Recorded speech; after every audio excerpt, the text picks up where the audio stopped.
Hello everyone, मेरा नाम है कृष्णा और एक बार फिर से हाजिर है आपके सामने एक नए क्वेश्चन के साथ। NCERT book exercise 5.2 question number 13।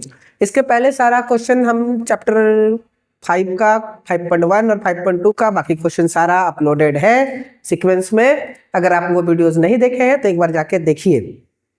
फिलहाल हम लोग बात करते हैं क्वेश्चन नंबर 13 का।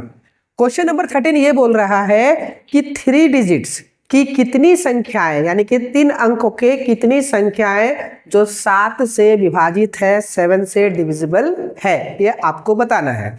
तो सबसे पहले हम लोग ये जानेंगे कि 3 डिजिट की कितनी संख्याएं हैं और कहाँ से स्टार्ट होती है और कहाँ पे खत्म होती है।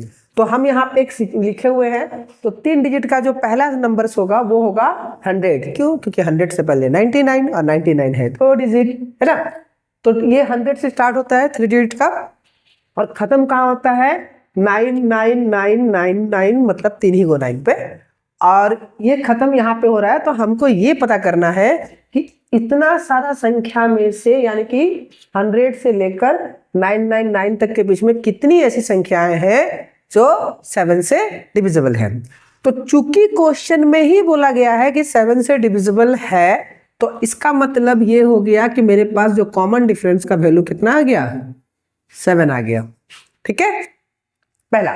अब दूसरा हमको क्या चाहिए, तो यहां पे हमको चाहिए an और a।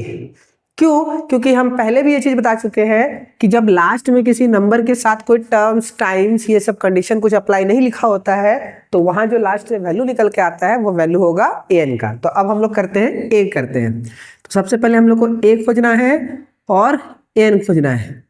ठीक है, तो देखते हैं। सबसे पहले a खोजने के लिए हम लोग को क्या करना है, तो a खोजने के लिए जो सबसे छोटा नंबर है, यानी कि स्मॉलेस्ट नंबर ऑफ 3 डिजिट, उसको आप डिवाइड करेंगे 7 से। 7 से क्यों करेंगे? क्योंकि 7 इज डिविजिबल, 7 का ही डिविजिबल नंबर्स हमको फाइंड आउट करना है, इसीलिए। तो 7 1 जा 7, यहाँ हो गया 3 0, 7 4 जा 28, यहाँ बचा 2, है ना।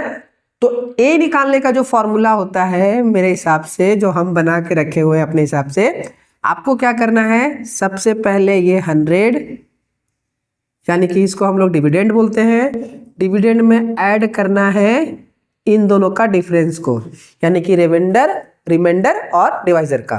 ठीक है, तो इन दोनों का डिफरेंस कितने का है, 5 का है। यानी कि अगर हम इसको ऐसे समझे तो 7 - 2, तो मेरा वैल्यू आ जाएगा 105। कभी भी इस तरह का क्वेश्चन में हमेशा सेम चीज करना है, जो स्मॉलेस्ट नंबर होगा और जिस नंबर से वो डिविजिबल होगा हम लोग उससे भाग करेंगे। भाग करने के बाद ये जो डिविडेंड है वो हमेशा फिक्स रहेगा, और डिवाइजर और रिमाइंडर का जो डिफरेंस है हम लोग यहाँ पे लिख देंगे। और ये करने से हम लोग को जो वैल्यू मिल के आएगा वो होगा मेरा फर्स्ट टर्म का, यानी कि ए का वैल्यू कितना आ गया, 105। ठीक है, समझ में आ गया। अब आते हैं an के लिए। तो an के लिए भी सेम प्रोसेस है, 7 से डिवाइड करेंगे तो 7 1 जा 7, 2 9, 7 4 जा 28, 1 9, 7 2 जा 14, यहाँ बचेगा 5। तो जो an निकालने का जो प्रोसेस होगा, वो तरीका होगा, वो an इक्वल टू होता है आपका कि डिविडेंड से, यानी कि 999 डिविडेंड से रिमाइंडर को माइनस करना है। आई बात समझ में?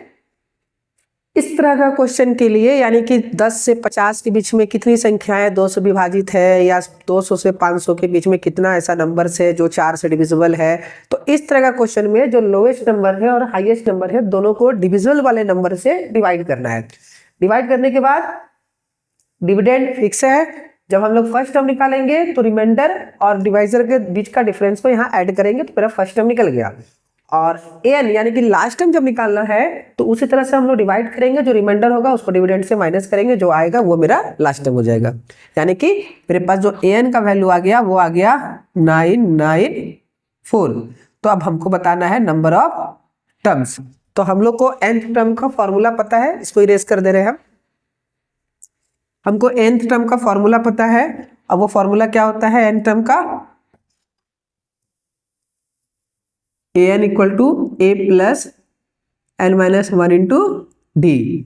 तो an का वैल्यू हो गया 994, a का वैल्यू हो गया 105, प्लस n माइनस 1 इंटू 7 यानी कि d।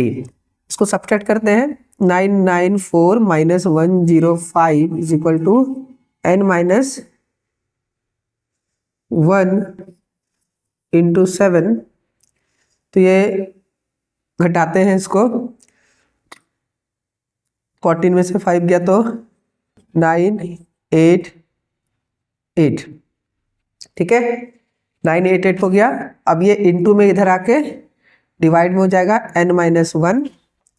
तो इसको हम लोग काटते हैं, 7 1 जा 7, यहाँ बचा आपका 1, 18, 7 2 जा 14, बचा 4, 9, 7 7 जा 49, यानी कि ये हो गया 127 इक्वल टू n माइनस 1। तो 127 plus 1 is equal to n, तो 28 इक्वल टू n। तो n का वैल्यू आ गया मेरा 28। ये हो गया मेरा आंसर। इम्प्लाइज दैट का साइन कभी नहीं भूलेंगे, ध्यान रखेंगे इसको। इम्प्लाइज दैट का साइन कभी भी नहीं भूलना है।